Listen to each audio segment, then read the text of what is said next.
अब आप सुनेंगे कृष्णा भगवान और माँ तुलसी की 5 कथा। अब आप सुने कृष्णा भगवान की कथा। एक बार भगवान श्री कृष्णा ग्वाल बालों के साथ भोजन कर रहे थे। उनके बछड़े हरी हरी घास के लालच में घने जंगल में दूर चला गया। जब ग्वाल बालों का ध्यान बछड़ों की तरफ गया तब वो भयभीत हो गया। उस समय भगवान श्री कृष्णा ने कहा, मित्रों चिंता ना करो, तुम लोग भोजन करो, मैं अभी तुम्हारे बछड़ों को ढूंढ कर लाता हूँ। श्री कृष्णा ग्वाल बालों से इस प्रकार कहकर बछड़ों को ढूंढने चले दिया। उस समय ब्रह्मा जी भी वहाँ उपस्थित थे। भगवान ने ग्वाल बालों के साथ विचित्र लीला करते हुए देखकर उनके मन में मोह हो गया। उन्होंने भगवान श्री कृष्णा की परीक्षा लेने के लिए बछड़ों को चुरा लिया और जब भगवान श्री कृष्णा बछड़ों को ढूंढने चल गए तो ब्रह्मा जी ने ग्वाल बालों को चुरा कर किसी गुफे में छिपा दिया। भगवान श्री कृष्णा बछड़े ना मिलने पर यमुना जी के तट पर लौट आया, परंतु वहाँ देखता है कि ग्वाल बाल भी नहीं है। वो तुरंत जान गया कि यह सब ब्रह्मा जी की करतूती है। अब भगवान श्री कृष्णा ने अपने आप को ही ग्वाल बालों और बछड़ों के रूप में बना लिया। जिस समय भगवान श्री कृष्णा ने ग्वाल बालों और बछड़ों के रूप में नंद आदि की गौशालाओं में प्रवेश किया तो कोई भी उन्हें पहचान ना सका। गाय भी श्री कृष्णा रूप अपने अपने बछड़ों को दोनों स्नेह से चाटने और दूध पिलाने लगी। इस प्रकार भगवान श्री कृष्णा प्रतिदिन ग्वाल बालों और बछड़ों के रूप में बन जाते और संध्या के समय लौट आते। इस तरह पूरे 1 बरस का समय बीत गया। जब ब्रह्मा जी ब्रह्मलोक से लौटे तो उन्होंने श्री कृष्णा को ग्वाल बालों और बछड़ों के साथ पहले की भांति कीड़ा करते हुए देखा। वो सोचने लगे कि ग्वाल बालों और बछड़ों को तो मैंने चुरा कर अपनी माया से अचेत करके गुफों में बंद कर दिया था। वो अब तक वहाँ सो रहे हैं। फिर इतने ही दूसरे बालक और बछड़े कहाँ से आ गया। ब्रह्मा जी अपनी माया से भगवान श्री कृष्णा को मोहित करने चले थे, परंतु सवाए मोहित हो गया। उनके देखते ही देखते सभी ग्वाल बाल और बछड़े श्री कृष्णा के रूप में दिखाई पड़ने लगे। यह अत्यंत आश्चर्यमय दृश्य देखकर ब्रह्मा जी चकित रह गया।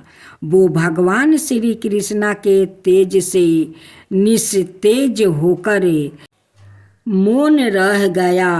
यद्यपि ब्रह्मा जी समस्त विद्याओं के केंद्र है, फिर भी भगवान श्री कृष्णा को समझने में असमर्थ हो गए। उनकी आंखें मूंदी गई। भगवान श्री कृष्णा ने ब्रह्मा जी के असमर्थता को देखकर अपनी माया का पर्दा हटा लिया।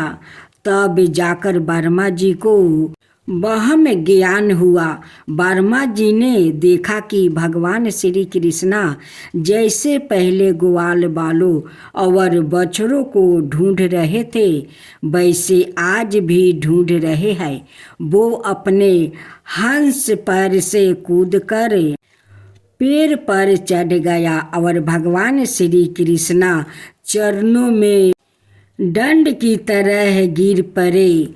उनकी आंखों से आंसुओं धारा गिरकर भगवान श्री कृष्ण के चरणों को भिगाने लगी। फिर बड़ी नर्मता से हाथ जोड़कर उन्होंने अपने अपराध के लिए क्षमा मांगी और ग्वाल बालों को, बछड़ों को लौटा दिया। अंत में श्री कृष्ण का स्मरण करते हुए ब्रह्मलोक चले गए। अब दूसरा अध्याय। यमुना जी में एक बहुत गहरा कुंड था। उसमें कलिया नाग रहता था। यमुना का जल कलिया नाग के विष की गर्मी से फैलता रहता, यहाँ तक कि उसके ऊपर उड़ने वाले पंछी भी झुलस कर उसमें गिर जाया करते थे। जो भी मनुष्य या पशु वहाँ का जल पीते तुरंत मर जाता था। भगवान का अवतार तो दृष्टों के संसार के लिए ही होता है। भगवान श्री कृष्ण ने देखा कि कलिया नाग विष का वेग बड़ा ही भयंकर है और उसके कारण यमुना जी विषित हो गई है। मुझे इस सर्प के भय से ब्रजवासियों और यमुना जी को मुक्ति दिलानी चाहिए।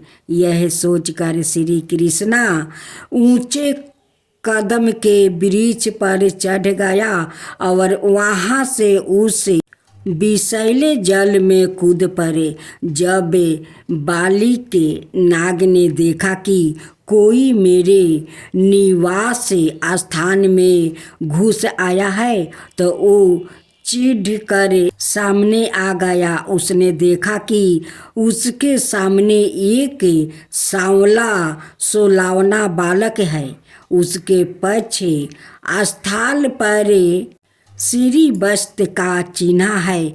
वो विषैले जल में बिना भयभीत हुए आनंद से खेल रहा है। इससे कलिया नाग का क्रोध बढ़ गया। उसने श्री कृष्ण के शरीर को अपने बंधन में जकड़ लिया। जब गोप गोपियाओं ने देखा कि उनके प्रिय मित्र श्री कृष्ण को कलिया नाग ने जकड़ लिया है तो उनके प्राण मानो कंठ पर आ गया। उनकी आंखों से आंसुओं की झड़ी लग गई। माता यशोदा तो अपने लड़ले लाल के पीछे कलिया दाहे में कूदने जा रही थी, परंतु गोपियों ने उन्हें पकड़ लिया। सांप के शरीर में बांध जाने तो भगवान की एक लीला थी। जब श्री कृष्ण ने देखा कि सारे लोग मेरे लिए दुखी हो रहे हैं तो उन्होंने अपना शरीर फुलाना शुरू कर दिया। इससे सांप का शरीर टूटने लगा और श्री कृष्ण को छोड़कर क्रोध से फुफकार मारने लगा। उस समय उसके मुख से अग्नि लिपेट निकल रही थी। भगवान श्री कृष्ण उसके साथ खेलते हुए पैतरा बदलने लगा। सांप भी उन पर चोट खाने का दावा देते हुए पैतरा बदलने लगा। अचानक भगवान श्री कृष्ण कूदकर कलिया नाग के फनों पर सवार हो गया और नृत्य करने लगा। कलिया नाग के 101 कर्ण थे। वो जिस कर्ण को उठाता भगवान अपने पैरों की चोट से उसे ही कुचल डालते। इससे कलिया नाग की शक्ति छीन हो गई और वो अपने नाखूनों से खून उगलने लगा। उसका एक एक अंग चूर हो गया। अब उसे जगत के आदि शिक्षक भगवान नारायण की स्मृति हुई। अपने पति की यह दशा देखकर उसकी पत्नी भगवान की स्तुति करने लगी। कलिया नाग ने भी भगवान की स्तुति करते हुए कहा, प्रभु, हम जन्म से ही दृष्टि और बड़े क्रोधी जीव है।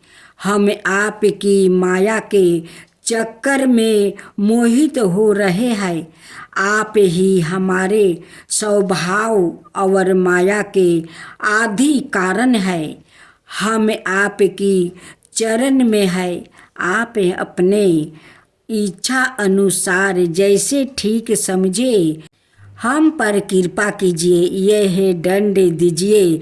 भगवान ने उसे क्षमा कर रमणक द्वीप भेज दिया और यमुना के जल को विषहीन और अमृत के समान मधुर बना दिया।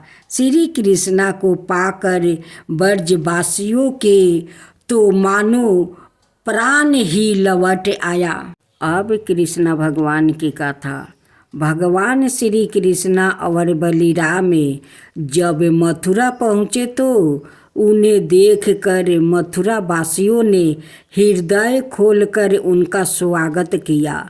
जगह जगह पर उन्हें फूलों के हार पहनाया गया। मथुरा वासियों ने उनकी आरती उतारी और अपने भाग्य की सराहना करने लगे, क्योंकि उनका मालूम हो गया था कि कंस के अत्याचार का अब अंत होने वाला है। भगवान श्री कृष्णा अवतार असुरों के संहार के लिए ही हुआ है। रास्ते में भगवान श्री कृष्णा से कंस का धोबी मिल गया। वो राजमहल के कपड़े धोकर पहुंचाने जा रहा था। भगवान श्री कृष्णा ने उसे धोले हुए कपड़े मांगे और उन्होंने कहा, भाई, तू हमें धोले हुए सुंदर कपड़े दे दो। हम उन्हें पहनकर राजमहल जाना चाहते हैं। इससे तुम्हारा भी कल्याण होगा। परंतु वो धोबी महामूर्ख और हंकारी था। उसने कहा, अच्छा, अब जंगलों और पहाड़ों में गायों चराने वाले गोवाले राजसी वस्तु पहनेंगे। अरे मूर्ख, तुम लोग यहाँ से चली भाग जाओ। यदि कुछ दिन और जीने की इच्छा है तो राजा का धन लूटने की चेष्टा मत करो। भगवान श्री कृष्णा ने कृपित होकर उसे एक चमाटा जमाया और उसका सिर धड़ से अलग होकर धरती पर जा गिरा। यह देखकर उस धोबी के अधीन काम करने वाले सब सेवक कपड़ों के गट्ठर वही छोड़कर इधर उधर भाग गया।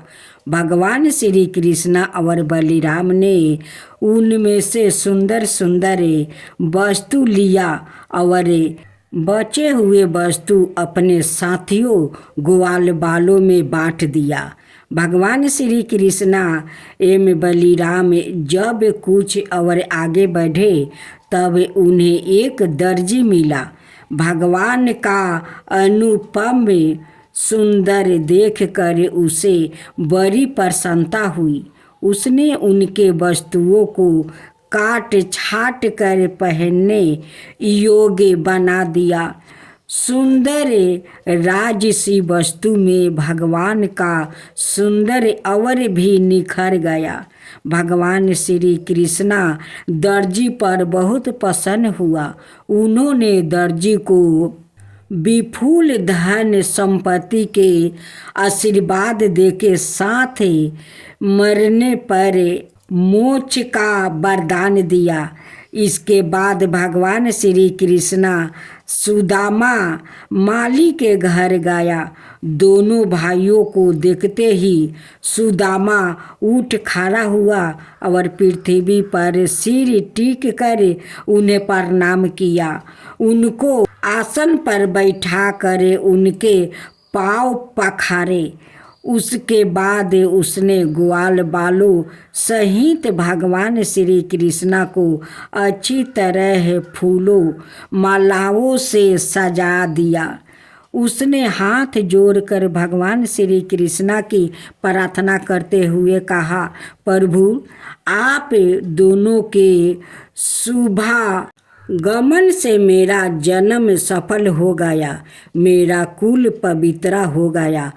आप दोनों समर्थ जगत के परम कारण है। आप समस्त प्राणियों और पदार्थों में समान रूप से स्थित है। मैंने आपका चरणों में बारंबार प्रणाम करता हूँ। भगवान श्री कृष्ण ने सुदामा माली की श्रद्धा और भक्ति से प्रसन्न होकर उसने उनके वर दिए। उन्होंने कहा, सुदामा मेरे चरणों में तुम्हारी अविचल भक्ति होगी। इस प्रकार भगवान श्री कृष्ण सुदामा को दृष्टि करे बलराम जी के साथ वहाँ से विदा हुआ। आप सुने दूसरा कहानी। यह कहानी है बरसाना की, जहाँ राजा राजेश्वरी श्री राधा रानी जी की जन्म हुआ था। बरसाना में श्री राधा जी का एक मंदिर है, जिसके पास एक सेठ जी रहा करते थे। सेठ जी बहुत ही संपन्न थे। उनके पास सब कुछ था, आलीशान दुकान, बेभाव 3 बेटे और 3 बहुएं। सेठ जी यूँ तो हर तरीके से ध्यान संपन्न थे, लेकिन फिर भी उनके मन में बड़ा दुख था। उन्हें हमेशा लगता था कि काश उनकी एक पुत्री भी होती। उन्हें लगता था अगर उनके एक पुत्री होती तो वो अपने मन की सारी बात अपनी पुत्री को बताते और पुत्री को बहुत दुलार करते। कुछ समय पहले सेठ जी की पत्नी का देहांत हो गया था, इसलिए सेठ जी बहुत अकेलापन महसूस करते थे। सेठ जी हमेशा अपने घर के पास स्थित मंदिर में श्री राधा जी के दर्शन करने जाया करते थे। एक दिन जब सेठ जी मंदिर में श्री राधा जी के दर्शन करने गया, उस दिन मंदिर में एक संत पधारे। सेठ जी को कुछ उदास देखकर संत ने सेठ जी से पूछा, उदास क्यों हो बेटा? सेठ जी बोले, महाराज मेरे कोई बेटी नहीं है, इसलिए मैं उदास हूँ। संत मुस्कुराया और बोले, यदि जीवन में किसी का अभाव है तो उसकी जगह भगवान को बिठा लेना चाहिए। सेठ जी बोले, महाराज मेरे तो कोई बेटी नहीं है, तो मुझे क्या करना चाहिए? संत बोले, अरे सेठ, जब तुम्हें बरसाने का पास मिला है तो तुम बरसाने की बेटी श्री राधा जी को ही अपनी बेटी क्यों नहीं मान लेते हो? संत की यह बात सेठ जी को बहुत पसंद आई। उसी दिन सेठ जी ने श्री राधा जी का एक बड़ा चित्र मंगवाया और उसे अपने कमरे में लगवा लिया। अब तो सेठ जी का जीवन ही बदल गया। वो उतने बैठे सोते जागते श्री राधा जी को अपनी बेटी मानकर उनसे बातें करने लगे। उन्हें अपनी पुत्री को हर बात बताने में बहुत आनंद आता था। सेठ जी की राधा जी में ऐसी लगन लगी कि जब भी वो दुकान जाते तो श्री राधा रानी को भोग लगाकर प्रसाद पाकर ही जाते थे। शाम को लौटते तो राधा जी को प्रणाम करते, उनसे बातें करते और भोग लगाकर फिर प्रसाद ग्रहण करते। और हर समय श्री राधे कीर्तन किया करते थे और हर समय प्रसन्नचित्त रहा करते थे। जब भी सेठ जी से कोई उनका परिचय पूछता तो सेठ जी कहते, 3 बहू बेटे हैं, घर में सुख सुविधा है, पूरी संपत्ति भरी भवन में रहती है, नहीं कोई मजबूरी है, कृष्णा कृपा से जीवन पथ में आती है, ना कोई बाधा, मैं बड़भागी पिता हूँ, मेरी बेटी है श्री राधा। एक दिन सेठ जी के घर में चूड़ी पहनाने वाली मनिहारिन आई। तीनों बहुओं ने बड़ी बड़ी से जाकर बनिहारिन से चूड़ियाँ पहन ली। श्री राधा जी को लगा कि आज हमारे पिता के घर में चूड़ी पहनाने वाली आई है तो मैं भी जाकर चूड़ियाँ पहन लेती हूँ। जैसे ही तीनों बहुओं चूड़ियाँ पहन कर गई, श्री राधा जी प्रकट हो गई। बनिहारिन ने जब राधा जी का स्वरूप देखा तो वो उन्हें देखते ही रह गई। राधा जी बोली, मुझे भी चूड़ियाँ पहनाओ। बनिहारिन ने समझा इनके घर में कोई मेहमान आया होगा। यह सोचकर बनिहारिन ने राधा जी को भी चूड़ियाँ पहना दी। श्री राधा जी चूड़ियाँ पहन कर एक ओटे में जाकर अंतर ध्यान हो गई। सभी को चूड़ियाँ पहनाकर बनिहारिन हमेशा की तरह चूड़ियों का पैसा लेने सेठ जी की दुकान पर चली गई। बनिहारिन को देखते ही सेठ जी बोले, घर पर चूड़ियाँ पहनाने गई थी, यह लो तुम्हारे पैसा। सेठ जी ने बनिहारिन को हर बार के जितने ही पैसे दे दिया। बनिहारिन बोली, सेठ जी इस बार मैं ज़्यादा पैसा लूँगी। मैंने आपके घर में 3 जानों को नहीं बल्कि 4 जनों को चूड़ियाँ पहनाया है। सेठ जी बोले, हमारे घर में 3 बहुएं के अलावा चौथी तो कोई है ही नहीं। चूड़ियाँ पहनने वाली बनिहारिन बोली, यह मैं नहीं जानती, लेकिन मैंने तो चूड़ी 4 को पहनाई है। सेठ जी बोले कि बाकी के पैसे में पहले घर में पता करूँगा, उसके बाद दूंगा। बनिहारिन बोली, ठीक है सेठ जी, आप घर में पता कर लीजिएगा। यह कहकर बनिहारिन चली गई। शाम को सेठ जी घर पर पहुँचे। उन्होंने घर में बनिहारिन के बारे में पूछा। उनकी बहुओं ने कहा कि केवल हम तीनों ने ही चूड़ियाँ पहनी थी। सेठ जी बोले, मैं भी कहूँ कि चौथा तो कोई ही नहीं है। हमारे घर में जो चूड़ियाँ पहने। इस प्रकार सेठ जी यह बात भूल गया और अपने नित्य काम में लग गया। सेठ जी राधा राधा बोलते बोलते श्री राधा जी को प्रसाद का भोग लगाकर और भोजन करके सो गया। जब सेठ जी को नींद आ गई तो उनके सपने में श्री राधा जी प्रकट हो गई। राधा जी बहुत उदास थी, उनकी आंखों में आंसू थे। सेठ जी ने पूछा, बेटी उदास क्यों हो? श्री राधा जी बोली, आज मेरा मन बहुत दुखी है। मैंने आज अपने पिता का घर समझ कर यहाँ उस बनिहारिन से चूड़ियाँ पहनी थी, परंतु पिताजी अपने उदास बनिहारिन को मेरी चूड़ियों का मोल नहीं चुकाया। पिताजी अपने मुझे बेटी तो बना लिया, परंतु आपको मेरी याद नहीं आई। आपने मुझे भुला दिया, इससे मैं बहुत दुखी हूँ। यह सुनकर सेठ जी सपने में ही रोते हुए बोले, बेटी मुझे क्षमा कर दो, मुझसे बहुत बड़ी भूल हो गई है।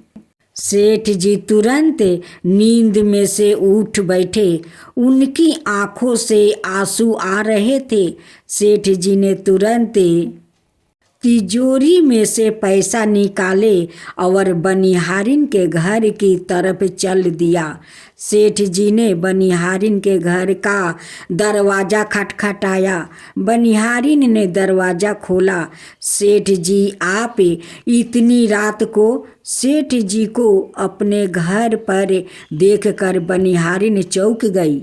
सेठ जी के नेत्रा में आंसू भरे थे। सेठ जी बोले, तुम्हारे जैसा बड़ी भागी कोई नहीं है। बनिहारिन बोली, सेठ जी क्या हुआ? सेठ जी बोले, मैंने राधा जी को अपनी बेटी बनाया, परंतु मैंने उन्हें कभी अपने नेत्रों से नहीं देखा, लेकिन तुमने आज उन्हें राधा जी को अपने हाथों से चूड़ियाँ पहनाई है। आज तुम्हारे जितने भाग्यशाली इस धरती पर कोई नहीं है। मैं तुम्हें अपनी पुत्री की पहनी हुई चूड़ियों का मूल चुकाने आया हूँ। यह कहकर सेठ जी ने रुपये से भरी हुई थैली बनिहारिन के सामने रख दिया और कहा, इसमें से जो भी लेना हो वो ले लो। जब बनिहारिन ने सुना कि सवाए राधा जी उसे चूड़ियाँ पहनने आई थी तो उसकी आंखों से भी आंसुओं की धारा बह निकली। बनिहारिन बोली, सेठ जी मैं राधा रानी की चूड़िया के पैसा आपसे कैसे ले सकती हूँ? राधा रानी तो इस बरसाने की बिटिया है और मैं बिटिया की चूड़ी के पैसा आपस ना लूँगी। परंतु सेठ जी नहीं माने। सेठ जी ने रुपये से भरी हुई थैली बनिहारिन के घर पर रख आई और वहाँ से सीधे श्री राधा जी के मंदिर चले गए। उस दिन के बाद सेठ जी ने कुछ छोड़कर संन्यास ले लिया और अपना देश जीवन राधा जी के मंदिर में राधा जी की भक्ति करते करते बिता दिया। अब सुने तुलसी माता की कथा। एक कन्या थी। जब वो थोड़ी बड़ी हुई और उसका समझ आने लगी, तब से ही वो तुलसी माता जी की पूजा करने लगी। उसके प्रतिदिन का नियम था कि तुलसी माता जी का पूजा करने के बाद ही खाना खाती थी। जब वो कन्या शादी के लायक हुई तब उसके माता पिता ने उसकी शादी करवा दी। कन्या को उसके माता पिता ने दहेज में भी एक तुलसी का गमला दिया। ससुराल में वो प्रतिदिन सवेरे उठती ही पूजा करती, फिर उसके बाद ही खाना खाने बैठती थी। उसकी 2 जेठानियाँ थी, वो दोनों उसका मजाक उड़ाती थी कि बड़ी नियम धर्म वाली बनती है। उन दोनों को उनसे बहुत ईर्ष्या होती थी। इसलिए वो दोनों तुलसी जी का गमला छुपा देती। वो कन्या बड़ी मुश्किल से गमला ढूंढ कर लाती, अच्छे से पूजा करती और फिर खाना खाती। वो गमला ढूंढ कर ले आती तो एक दिन तो उसकी जेठानियों ने क्या किया कि गमला ही दूर फेंक दिया। कन्या ने खूब ढूंढा पर उसे गमला नहीं मिला। वो बहुत ही परेशान हो गई। उस दिन तो उसने खाना भी नहीं खाया। उसका नियम जो था, उस कन्या की सच्ची भक्ति देखकर तुलसी माता उसे बहुत प्रसन्न हो गई और उसके कमरे में तुलसी माता का गमला प्रकट हो गया। अगले दिन सुबह जब वो उठी तो क्या देखती है कि उसके खाट के चारों कोने पर तुलसी माता का गमला आ गया है। यह देखकर वो तो बहुत प्रसन्न हो गई कि अब मेरी तुलसी माता को कोई चुरा नहीं सकेगा।